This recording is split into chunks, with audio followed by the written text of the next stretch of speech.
How to spend 14 days in Japan. Here is what you're going to see in this incredible 2-week Japan itinerary. One important thing to note is that this itinerary is optimized for seeing cherry blossoms in Hirosaki in northern Japan.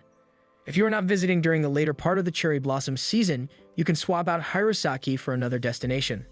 I would have loved to spend more time in Osaka or Nikko, so those are great options for extending your trip. Day 1. Arrive in Tokyo. Today is about getting adjusted, about realizing, OMG, I am in Japan right now and my universe is in chaos.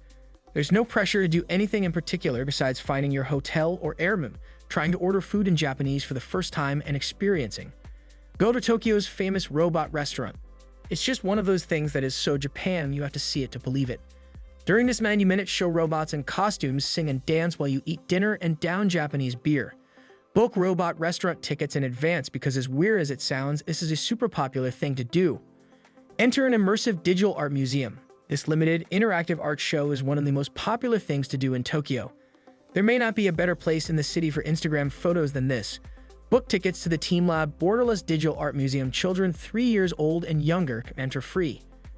See Tokyo by night from its tallest building, Tokyo Skytree.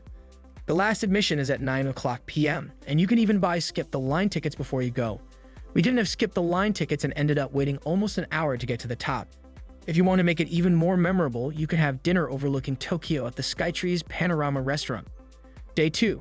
Take the train to Kyoto. Kyoto is considered the cultural capital of Japan. Why not? It was Japan's official capital for nearly 700 years. Here you're going to get a real taste of what traditional Japan was like by visiting shrines and temples erected hundreds of years ago. Besides architecture, Kyoto also has an incredible food scene. Here it's where you can try Japan's famous multi-course meal called kaiseki. But we'll get to all that later. For now, store your stuff in a coin locker at the Kyoto train station and catch the bus or train to the Saga Arashiyama station. Getting from there to our first stop, Tenryuji, is as easy as following the flow of people. After that, we'll visit the neighboring Arashiyama bamboo forest. The final stop of the day is the super shining golden pavilion. Day 3. Enjoy the highlights of Kyoto.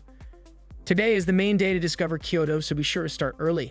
Your most efficient path would be to start your morning at the Nishiki Market, take the bus to Gyoen, and then spend the day in East Kyoto in the Higashiyama area. After following that path and seeing tons of temples, shrines, and beautiful streets, you'll end up close to Philosopher's Path, where you can walk along the stream and enjoy some solitude. If you're set on trying all the weird food you can find in Japan, Nishiki Market is an absolute goldmine. This relatively small market hall spans several streets and offers snacks and produce which you can pick up to sample some traditional Japanese food. Here's where I tried Taco Tamago, the infamous candied baby octopus stuffed with a quail egg.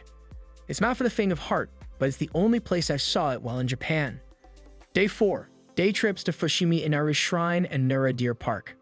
Imagine this, a capital city full of thousands of docile, free-ranging deer. If this sounds like your idea of paradise, you can't miss Nara, Japan. But first, it's time to visit one of Japan's most famous landmarks, Fushimi Inari Shrine. These dizzying rows of red torii are a photographer's dream, if you can manage to capture an empty shot. I saw some of the thickest crowds of the whole trip when visiting these shrines, so be sure to give yourself some extra time if you want to focus on photos. To get here, you'll need to take the JR line from Kyoto to Inari. After your time at the shrine, pop back on the train and continue to Nara. Day 5. Remember the history of Hiroshima. I will start by saying that Hiroshima is simply not a beautiful city. It was hastily rebuilt after the tragic events of World War II and the destruction of the atomic bomb. As a result, you won't find charming alleys or old merchant districts. Instead, you come to Hiroshima to get a glimpse into the lives of the people who both died and survived as a result of the bomb and the effects it's had on the community. Day 6. Miyajima, Himeji, and Osaka. This is our crazy day. Start in Hiroshima and take the JR ferry to Miyajima. Spend some time on the island, catch the ferry back, and connect to a train to Himeji. Spend the rest of the day exploring the castle and grounds until it closes.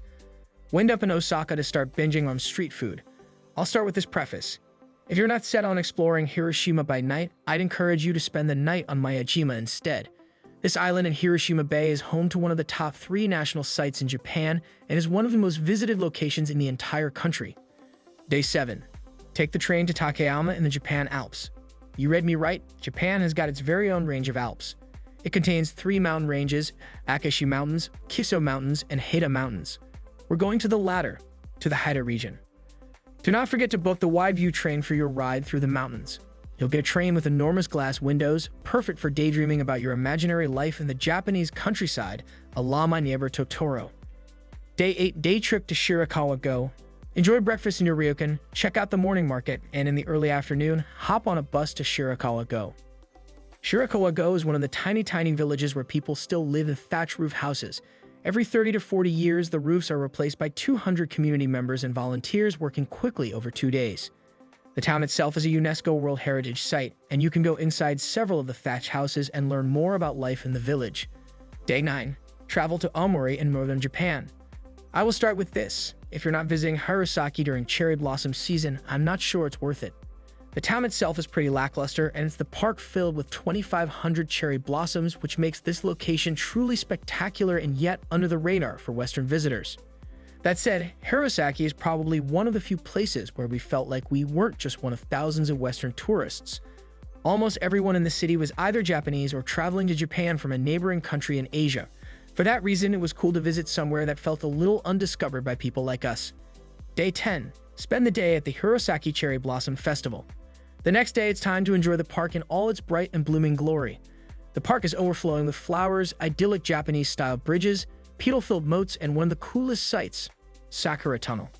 I imagine this place also looks spectacular in autumn, but I can only tell you, it's gorgeous in spring and perfect if you're making a late spring trip, where the cherry blossoms and more southerly locations will have already gone. Day 11.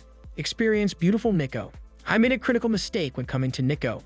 I came during Golden Week, which happens at the beginning of May. During this time, the entire country of Japan is basically on vacation, and of course, where do they go on vacation? Why? Nikko. And it's no wonder.